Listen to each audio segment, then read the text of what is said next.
All right. Hello, everyone, and welcome back to the Seven Figure Standard podcast. I'm Mikey Stiller, joined by my co-host, Arash Vasugi, and we are so thrilled to be back with you on another episode. Before we jump right in, Arash, how are you? I'm great, Mikey. Great to be here with you. It is so good to be here, and I am so excited about today's topic. We're going to talk about the invisible force behind every breakthrough, which is belief, something we've been talking a lot about with our elite clients over the last couple of weeks, and something that I think we haven't talked enough about on the podcast. So I'm excited to jump in. You know, over the years, we have witnessed this, and I think everyone will relate. Why do people have such a hard time believing in something that they can't see yet? Well, they have a hard time because they don't want to do the hard work. You know, if somebody's not creating results right now, it's because they're avoiding the work that they must do. And that is always a bigger belief. So you started it with this word, breakthrough. Every breakthrough in life starts with belief. But I'm not talking about this, fluffy, I'll believe it, things are going great when they're really not, this fluffy positive thinking. I'm talking about the kind of belief that produces absolute certainty. Because when you're certain, hesitation disappears, fear dissolves. When I'm doing it when I'm convenient, that's not a thing. The only thing left when you build a belief is decisive action. Now, we've got to understand your brain is wired, my brain is wired to search for evidence to provide us proof of what we believe is true. But that's not faith. That's how our brain works. That's not how our mind works. If you believe you're not enough, if you accept that idea, I'm not enough, I'm not good enough, they're better than me, you're going to find proof everywhere. I promise you, because your brain is going to go and activate it. But if you believe you're unstoppable, you're going to find that proof too. But I want everybody to really burn this formula in your mind. Your belief drives behavior, and behaviors drive results. And that's what happens. So belief, behavior, results. Belief, behavior, results. But that's why so many people struggle, Mike. They're using willpower. They say, I'm going to force new habits. Willpower never lasts. It always fades. Habits are built on an unshakable identity. What is identity? That's the most honest picture of the belief we see of ourselves. So when belief is installed at the identity level, it changes the game. It absolutely changes the game.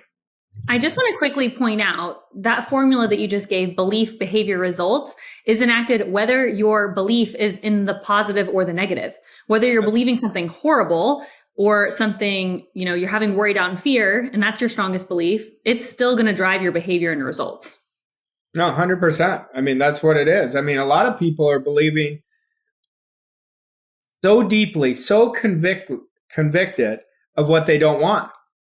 Belief, though, isn't just a mindset. It's the foundation of our life. All you have to do is look at your beliefs. It'll tell you why you're creating the results. Great, good, bad, average. It'll tell you. But when you consistently upgrade your belief, you're going to change how you live. You're going to change the type of business you own. You're going to change getting out of a job and getting into business. But we never get, I say this in different versions almost on every podcast. We never get what we want. We get what we believe. That's who you are. That's the truest essence of who you are. And that's why I'm always saying, if we always got what we want, everybody would be living their dream life. But most people are not willing to do the work to build the belief, because that's a lot of repetition. That's a lot of being delusional. I want everyone to have such a strong belief that everybody else is doubting you, but it doesn't even faze you. We have to be delusional because our five senses are going to be the last part of us that experience it. That's belief. Would you agree that oftentimes the masses have an easier time believing in someone else or something else than in themselves? And what's the pivot that we have to make to be able to truly bet on ourselves and believe in ourselves? And that word you used earlier is so powerful, certainty, to create certainty in what we're doing and what we're going for. Yeah, I mean, 100%. It's easier to believe in somebody else because you don't have to put yourself on the hook. Oh, they could do it. I want your belief to be, if one person can do it, I can do it. But belief always is the prequel to our skill. People think, oh, I'm going to get the skill, then I'm going to go do the thing. They have it backwards. The greatest skill that we have to build as part of our belief is our attitude. That's a skill. It's the number one skill because it creates every result in our life. It creates every single result in our life. But you've got to understand, your thoughts don't come out of anywhere. I'm always given the formula. I want you to believe bigger. I always say it in this order. I want you to believe bigger. I want you to think bigger, and I want you to act faster. The person who acts the fastest is the person who's winning the most. And most people never act. They never decide from how they want to live. They keep deciding from the past, and they think their life is going to change. It's never going to change.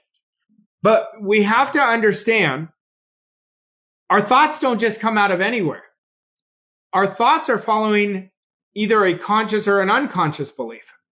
I want your belief to be so rock solid that your thoughts are in harmony with getting better, excellence, changing your life, changing other people's lives. Because what happens is it starts with our belief creates our thoughts create our feelings create our actions create our results. Most people are going from thought without ever reevaluating their beliefs and seeing if their beliefs are actually accurate or in harmony with who they want to be.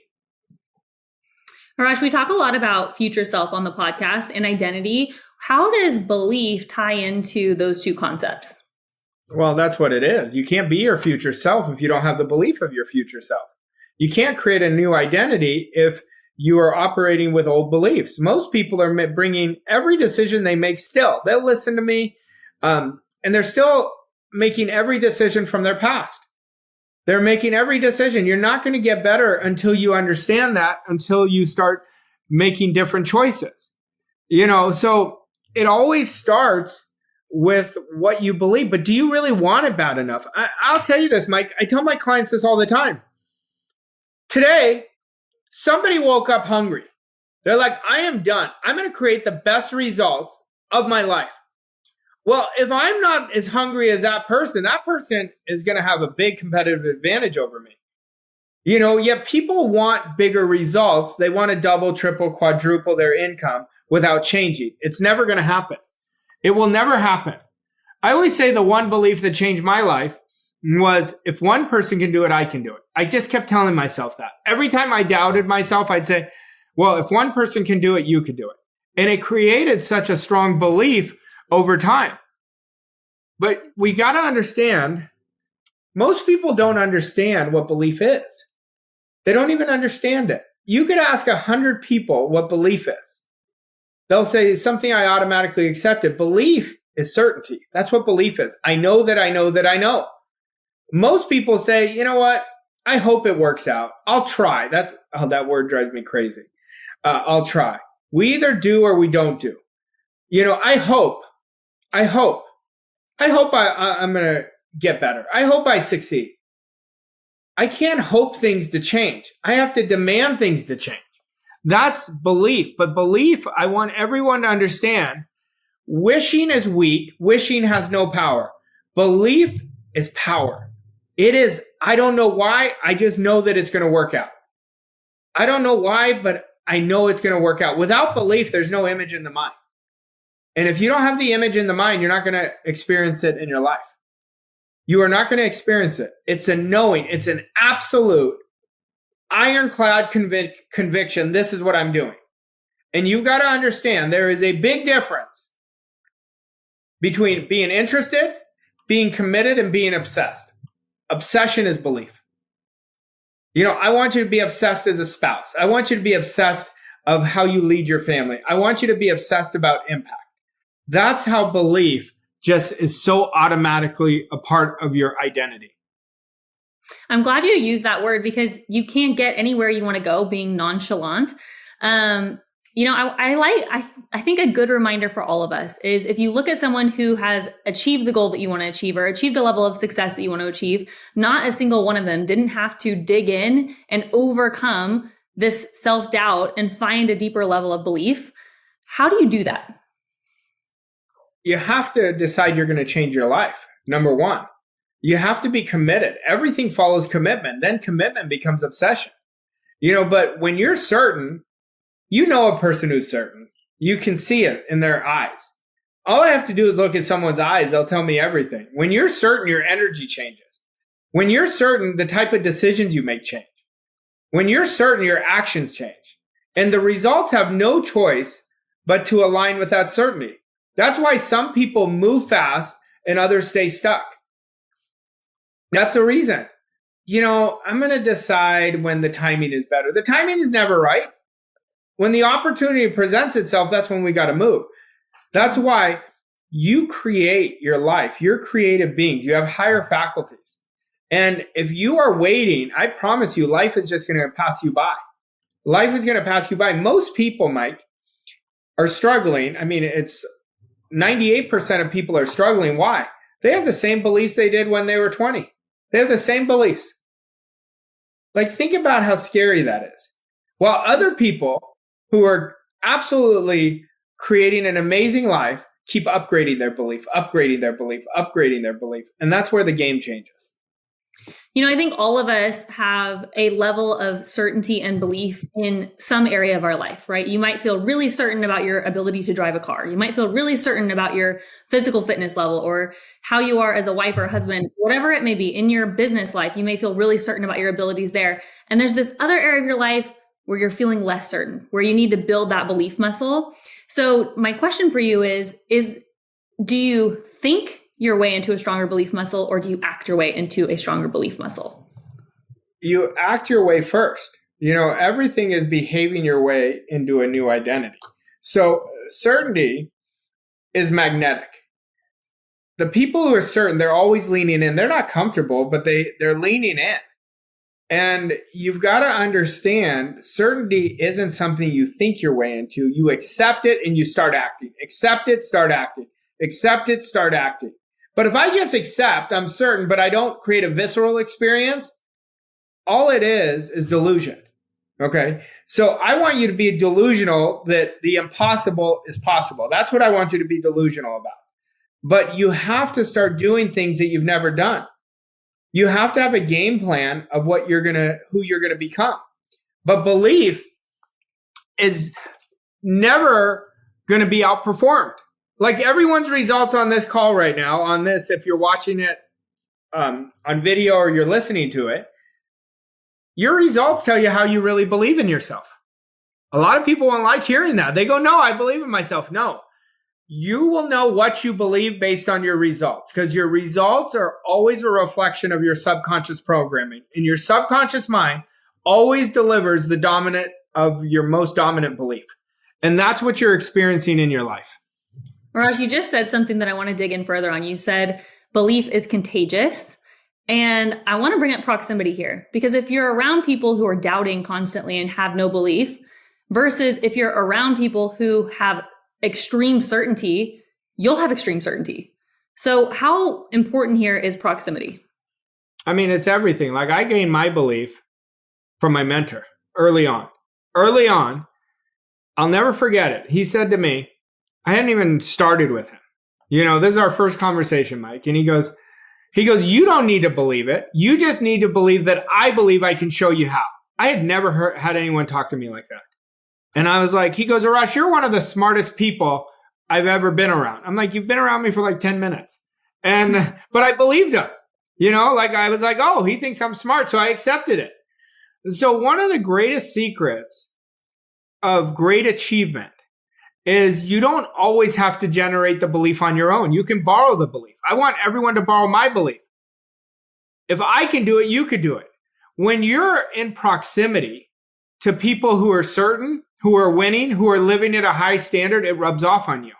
So that's why I'm always talking about how important proximity is, how important going to events is, how important being who your circle is. If you spend time around people who doubt, guess what? You're going to doubt. If you spend time around people who complain, you're going to complain. If you spend time around people who settle, you're going to settle. All you're doing is borrowing their disbelief. But if you spend time with people who are, oh geez, I almost dropped an F-bomb. But if you spend time with people who are moving, growing, creating, you're going to borrow their certainty. That's exactly what's going to happen. That is exactly what's going to happen. Well, and the people around you will install beliefs in you almost without you even knowing. I have this story. I just recently thought of it. I hadn't thought of it for years. I was maybe 12 and my grandmother used to always say, "Oh, Mikey is so responsible with money. She's so responsible with money." I remember I was 16 and same grandmother. She'd be like, "Mikey is such a good driver." I was 16. Who's a great driver at 16? I mean, I was still learning, but I just automatically believed these things about myself because she said them so many times. And that was her installing that belief in me. And whoever you're around can be installing beliefs in you. And you want to make sure that they're beliefs that you want and that are, important and part of the future self that you're trying to create.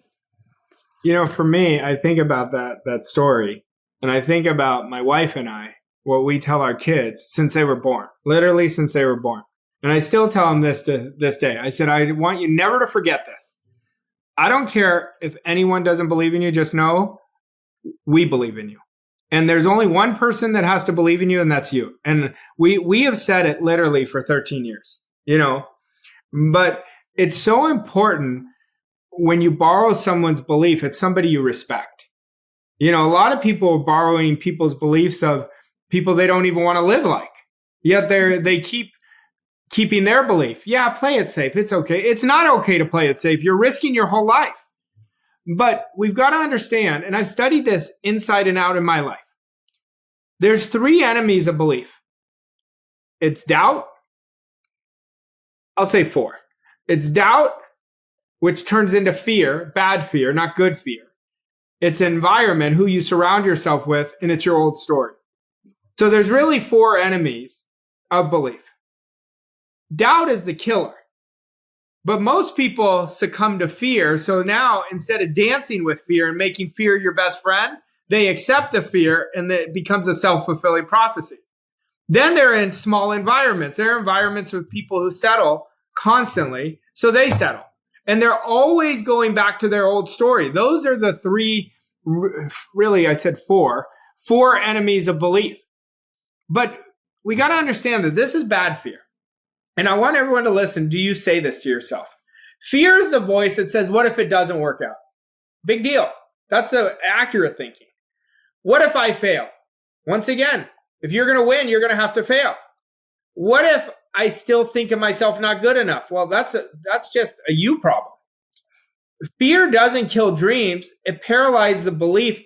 When I say fear, I'm talking about the bad fear, where you're accepting that enemy in your mind that would move you forward. Environment is another one. We can't be in shitty environments. We can't be in toxic environments. We got to be in environments of people really moving the needle, people really going after big dreams. And then the old story. Your old is dead. Let the dead bury the dead. Start living right now like you've already achieved your goal. That is what is going to kill that, and it's going to create amazing belief for you. Arash, what is the best way to hold a belief long enough for the result to catch up? Well, you have to hold it. You got to discipline. I said earlier, we have these higher faculties. We're creative beings. But most people only live from the physical side. We have one of our higher faculties, our will. Our will is our ability to hold one idea on the screen of our mind without any distraction. And once you get a really strong will, you only see what you want every day. Even though the outside is giving you evidence against, you've got to be convicted in your belief that it is happening. And the repetition of doing it is going to hold that on the screen of your mind. That's going to become your dominant image on a subconscious mind. And then you're going to attract everything that's in harmony, which is going to create your result. We have to understand this. Most people are like, I want financial freedom, then become more valuable. I want you to become more valuable. I always say this. People come to me all the time, Mike. They say, Rush, can you help me triple my income? Can you help me quadruple? I say, yes. But no one ever comes to me and says, Rush, can you make me more valuable? See, if we just focused on becoming more valuable, we're going to attract the money. We've got to stop chasing money. That's a belief. I have to chase. All that is going to do is lead to burnout. And we have to divorce from money. And everyone says, yeah, money's not that important. Then why do you make every decision from your bank account? So understand you're working against yourself, and it's going to lead to burnout. And that's why you always go up and down, up and down. Oh God, I'm exhausted. It's because you're not working it right. You're not working the formula. All right, Arash, let's jump into an action step for today. So I would like everyone to think about this. And then the rest of the year, if you had one belief that would change the game, what would it be? I know for me, it would be building a bigger belief in myself. Always. I'm always working on belief. Always working on belief. But what would it be for you? That's what I want you to commit to. Don't just listen to this. Listen to this over and over again, because I'm telling you, your hidden commitment right now is belief. I will tell you that right now. You and I can always get better. So what does that mean? We can believe bigger. And I want you to believe so big, with such conviction, with such delusion, because your evidence is telling you the opposite, and hold that on the screen of your mind, and you watch how great your results are going to start chasing you. So good, and such an important episode. I hope you all enjoyed it. If you did, please share this with your friends and family, or share it on social media. And we'll see you next week on another episode of the 7-Figure Standard podcast. Thanks, Arash. Thanks, Mike. Thank you for listening to this episode of 7-Figure Standard. We hope you found the insights and strategies helpful on your journey to success. If you enjoyed this episode, please leave us a rating and review on your favorite podcast platform to help us reach more people like you. To learn more about Arash and Mikey and how Voss Coach & Co. can help you achieve your goals and reach new levels of success, visit vosscoachandco.com. Thank you again for listening, and we'll see you on the next episode of 7-Figure Standard.